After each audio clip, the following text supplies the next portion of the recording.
श्री स्वामी समर्थ मित्रांनो, आज तर काय झोपेतून उठले आणि कामावर पडले अशातली गत झाली होती. लाईट नव्हती आणि लाईट आली तोपर्यंत पाणी लावलं तापायला आणि पिको कॉल करायला बसले.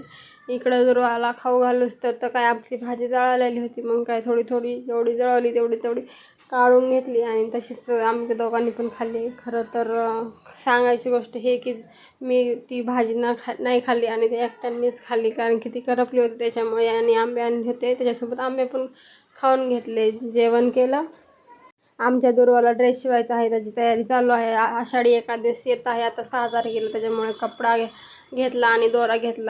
अनुला पण कपडा घेतला होता, म्हणून अनुचा कपडा द्यायला त्यांच्या घरी गेलो होतो. तर तिथं थोडासा शॉर्ट काढला. ही बघा आमची अनुला कपडा देऊन आलो आणि आल्यावर पप्पा बसले होते पैसे मोजत.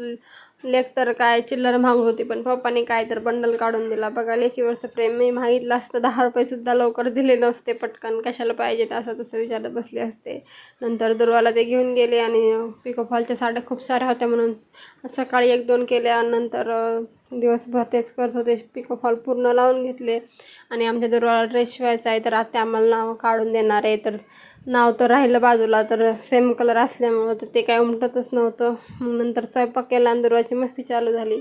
दुर्वाला तर काय आता कोणीच लागत नाही. एखादी नवीन खेळणी भेटली की बास, मग किती वेळ तरी त्याच खेळणीसोबत खेळत बसणार. जे भेटेल ते तिचं दे म्हणलं तरी नाही देणार आणि घेतलं तर रडणार. आजकाल असे तिचे नखरे चालू आहेत. तर असाच माझा आजचा दिवस. तर बाय बाय गाईज. माझे मिनी ब्लॉग पाहण्यासाठी सबस्क्राईब करायला विसरू नका.